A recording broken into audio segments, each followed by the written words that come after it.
प्रार्थना करूयात. सर्व समर्थ थोर आणि कृपाळू गौरव यहोवा दे बापा, मान महिमा आणि गौरव दे तुझ्या दयेच्या सणाजवळ येतो. फिरून एक वार या नवीन महिन्यात आणलंस आणि या पहिल्या प्रभुवारी तुझ्या सानिध्यात समक्षतेत घेत आहेस, आभार मानतो.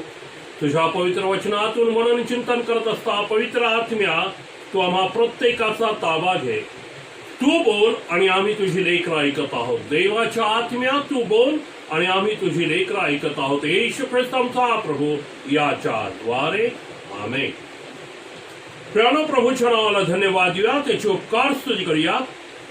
फिरून एक वार या नवीन महिन्यामध्ये परमेश्वर देवबाप आपल्याला घेऊन आलेला आहे आणि या पहिल्याच प्रभुवारी आपापल्या घरामध्ये का असताना परंतु त्याच्या उपासनेसाठी त्यानं आपल्याला एकत्र केलेला आहे. प्रत्येक ज्या गोष्टी जगामध्ये पृथ्वी तलावर वर आकाशात घडतात त्यामध्ये देवाची योजना निश्चित अर्थाने असते. प्रत्येक देवनियोजित गोष्टी या पृथ्वी तलावर आपण अनुभवत असतो. आताचा काळही आपल्याला देवनियोजित आहे असं म्हणायला काहीच हरकत नाही. जरी तो देवनियोजित असला तरी परंतु आपण हे विसरता कामा नाही की मनुष्याला ताळ्यावर आणण्यासाठी पापमय जीवनातनं त्याला बाहेर काढण्यासाठी परमेश्वर अशाही प्रसंगाद्वारे मानवाशी बोलतो. आणि म्हणून योग 36 मध्ये देवाचं वचन म्हणतं, प्रसंगाद्वारे देव मानवाची कान उघडणी करत असतो. परंतु मनुष्य प्रसंगाकडे पाहतो, त्याच्या परिणामाकडे पाहतो, त्यावर चर्चा करतो. परंतु हा प्रसंग म्हणजे देवाकडनं माझी होणारी कान उघडणी आहे, देव माझ्याशी बोलत आहे, हे मात्र आपण लक्षात घेत नाही. देवाच्या प्रिय मंडळी, आज आपण तारणाऱ्या प्रभू येशू ख्रिस्ताच्या पुनरुत्थानानंतर त्यानं शिष्यांना दर्शन दिलं आणि शिष्यांना दर्शन दिल्यानंतर तो त्यांना जबाबदारी देत आहे. याकडे आज आपण आपलं लक्ष केंद्रित करणार आहोत. पहा, वर्षानुवर्ष हे सण आपण साजरे केलेले आहेत आणि ते सण साजरे केल्यानंतर आपण परत आपल्या दैनंदिन जीवनात हरवून जातो. शिष्यांच्या बाबतीतही काहीसं असं घडलेलं आपल्याला दिसतं. योहानकृत शुभवर्तमान याचा 20वा अध्याय आणि या 20व्या अध्यायामध्ये आपल्याला पहिल्या वचनापासून ते 18व्या वचनापर्यंत तारणाऱ्या प्रभू येशू ख्रिस्ताच्या पुनरुत्थानासंबंधी मरिया मगदालिया आणि तिच्याबरोबर गेलेल्या स्त्रिया यांना येशूचं दर्शन झाले, पुनरुत्थित ख्रिस्त त्यांना भेटला, हा प्रसंग आपल्याला पाहायला मिळतो. आणि त्यांना येशू ख्रिस्तानं सांगितलं, जाऊन माझ्या भावांना सांगा मी तुमच्या आधी गालिलात जात आहे आणि मी तुम्हाला तिथे भेटणार आहे. आणि मोठ्या आनंदानं या स्त्रिया तारणाऱ्या ख्रिस्ताचा हा निरोप घेऊन शिष्यांकडे गेलेला आहे. आणि 19व्या वचनापासून 23व्या वचनापर्यंत जेव्हा आपण पाहतो या 20व्या अध्यायाच्या योहानाच्या, त्या ठिकाणी येशू ख्रिस्ताचं आपल्या शिष्यांना म्हणजेच प्रेषितांना दर्शन हा प्रसंग पाहायला मिळतो. प्रेषित तारणाऱ्या ख्रिस्ताच्या जीवनामध्ये घडणाऱ्या घटनेबाबत त्यांना माहिती होतं, कारण ख्रिस्तानं त्यांना आगाऊ 3 वेळेस हे सांगितलं होतं. परंतु कोंडून घेतलेला, भयभीत झालेले आहेत. जर या लोकांना कळालं आम्ही त्याचे शिष्य आहोत, आम्ही त्याच्याबरोबर होतो, कदाचित आता त्यांनी जाणलं ख्रिस्त आहे. देवाच्या प्रिय हा एक भाग महत्वाचा इथे आपल्याला पाहायला मिळतो. पहिली गोष्ट येशू म्हटलं तुम्हाला शांती असो.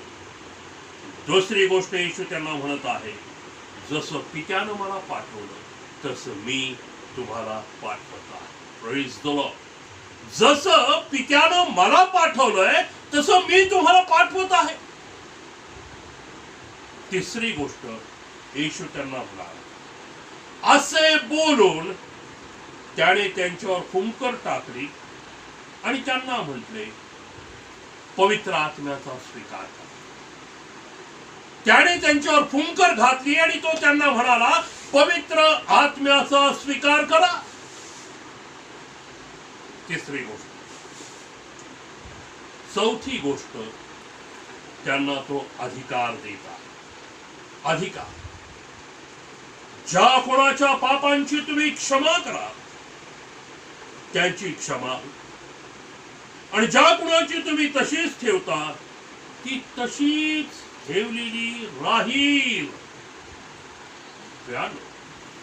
पुनरुत्थानानंतर ख्रिस्त स्वतः त्यांना प्रगट झाला. हे ख्रिस्ताला शोधत गेले नाही जरी त्यांना कळालं येशू उठलेला आहे. पेत्र आणि एक शिष्य गेल्याचा उल्लेख आपल्याला पाहायला मिळतो.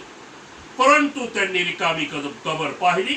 वचन सांगतं त्यांनी आश्चर्य व्यक्त केलं आणि ते परत त्या बंद खोलीत येऊन दुःख करत बसले. येशूने या सर्व त्यांच्या दुर्बलतेची त्यांना क्षमा केली. या सर्वांबद्दल येशूने त्यांना प्रथम क्षमा केली. येशू म्हणतो तुम्हाला शांती असो. देवाच्या प्रिय पहिला मुद्दा माझा असा आहे. पुनरुत्थान सणानंतर आपण आता नवीन महिन्यात आलो. आपल्या दैनंदिन जीवनामध्ये आपण आता गुंतलेलो आहोत. भयंकर या परिस्थितीनं जगाला ग्रासलेलं असता, मृत्यूच्या भयानं जगाला ग्रासलेलं असता, देवाच्या प्रिय आपणातील अनेक जण याबाबत काळजी, चिंता, विवंचन येतात. बंद अशा खोलीमध्ये आपल्याला राहण्यास आग्रह केला जात आहे. काही हरकत नाही. पण आपण स्वतःला बंद करून घेतलेलं आहे ते कशासाठी? कशासाठी आपण आज बंद खोलीत आहोत? कशासाठी आज आपण बंद घरात आहोत? दुःख व्यक्त करायला, आशाहीन अवस्थेत खेद व्यक्त करायला. येशू म्हणत आहे तुम्हा शांती असो.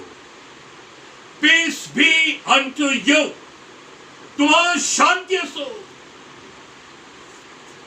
ज्याप्रमाणे शिष्यांचा अविश्वास, पेत्राने केलेला विश्वासघात, त्याची साथ सोडणं, निघून जाणं, या सर्व गोष्टी ख्रिस्ताला माहिती होते. पेत्राचं शिव्या शाप देऊन ख्रिस्ताला नाकारणं सर्व त्याला माहिती होतं. परंतु आता पुनरुत्थित ख्रिस्त त्यांना जेव्हा प्रगट होतो आहे, आशाहीन अवस्थेत असलेल्या लोकांना, विश्वासहीन अवस्थेत असलेल्या लोकांना, मृत्यूच्या भयानं ग्रासलेल्या अवस्थेत असलेल्या लोकांना ख्रिस्त प्रगट होतो आणि म्हणतो तुम्हा शांती असो. आज आपला सर्वात ख्रिस्ताचा हाच संदेश आहे. तुम्हा शांती असो. आणि ख्रिस्त म्हणतो जग देत असं नाही, मी माझी शांती तुम्हाला देऊन. ख्रिस्ताच्या शांतीनं आपलं अंतःकरण भरून जाऊ द्या. कारण त्याचा पहिला परिणाम आनंद आहे. ख्रिस्ताच्या शांतीचा पहिला परिणाम आनंद आहे.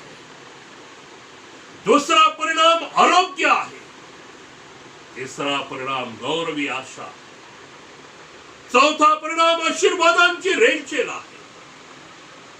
ख्रिस्ताची शांती स्वीकार.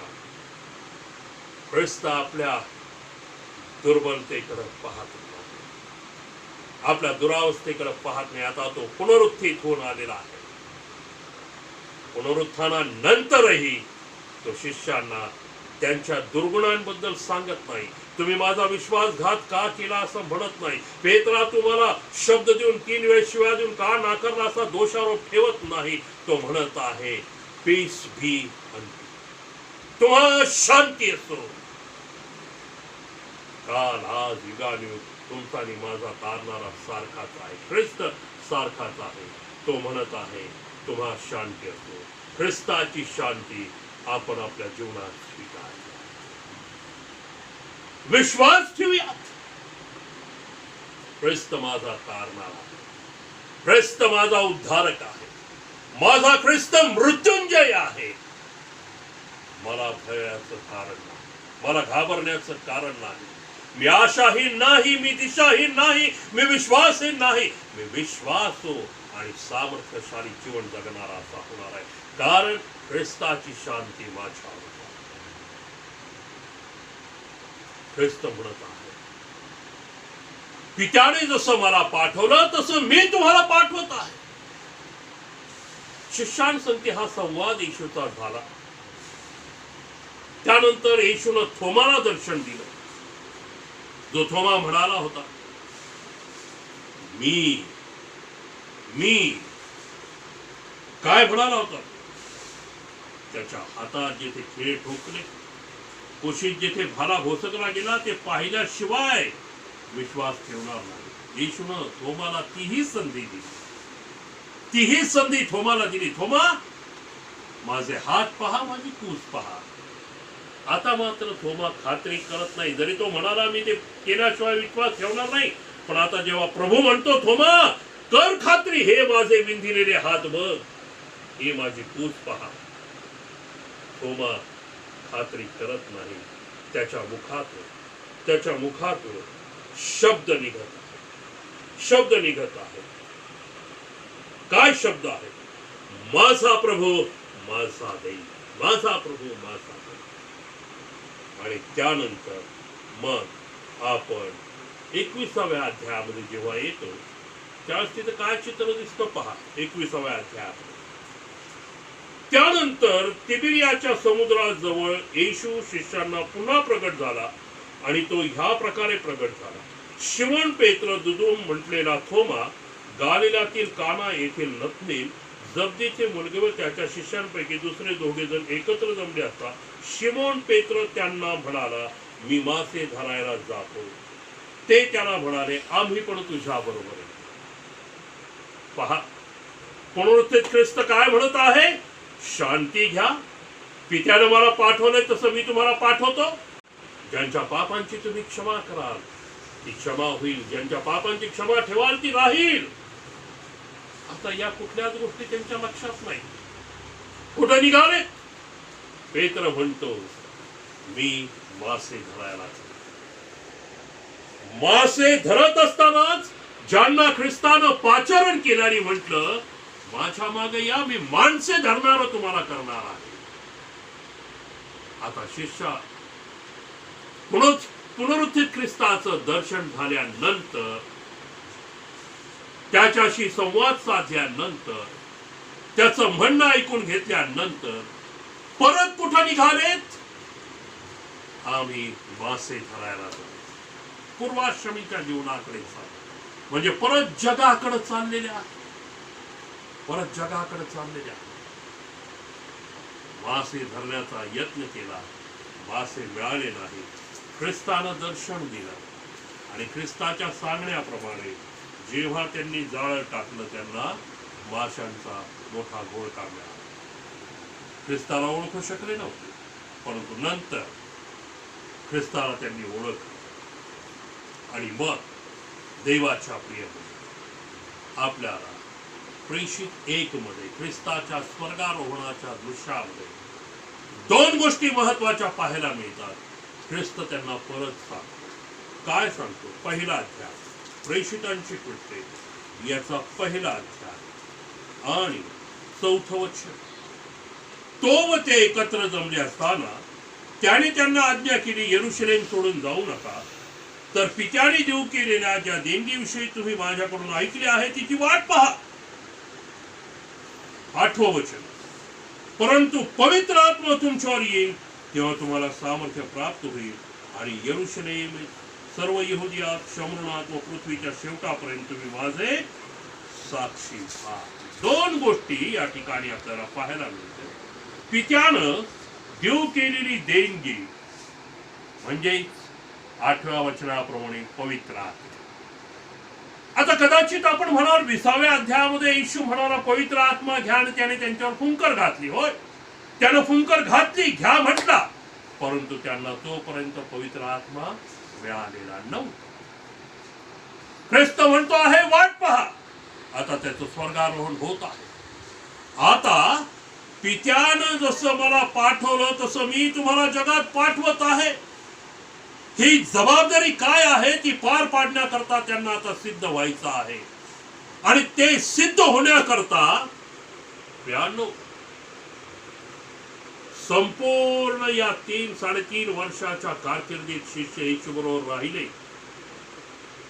सर्व अनुभव त्यांनी घेतला, परंतु त्या 3-3.5 वर्षाच्या अनुभवामुळे त्यांनी आता ख्रिस्ताचं स्वर्गारोहण झालं आणि जाऊन संपूर्ण सृष्टीला सुवार्तेची घोषणा करावी, देवाच्या गौरवासाठी आत्मे जिंकावं, असं प्रभू त्यांना सांगत.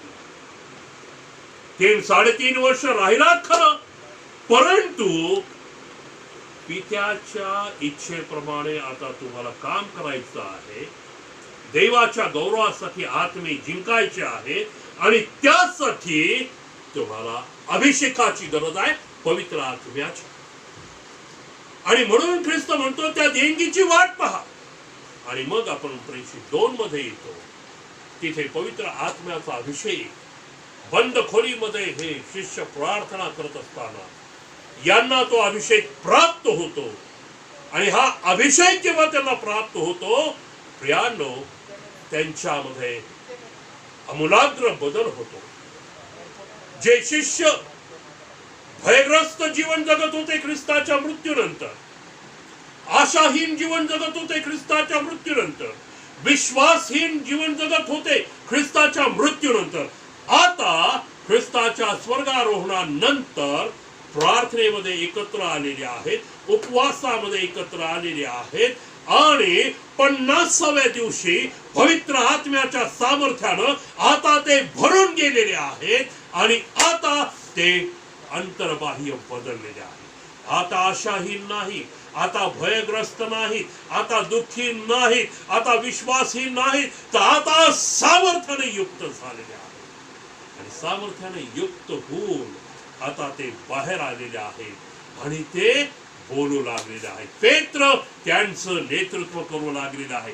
पित्याने जसं मला पाठवलं तसं मी तुम्हाला पाठवत आहे. ही जबाबदारीची सुरुवात आता येथून झालेली आहे.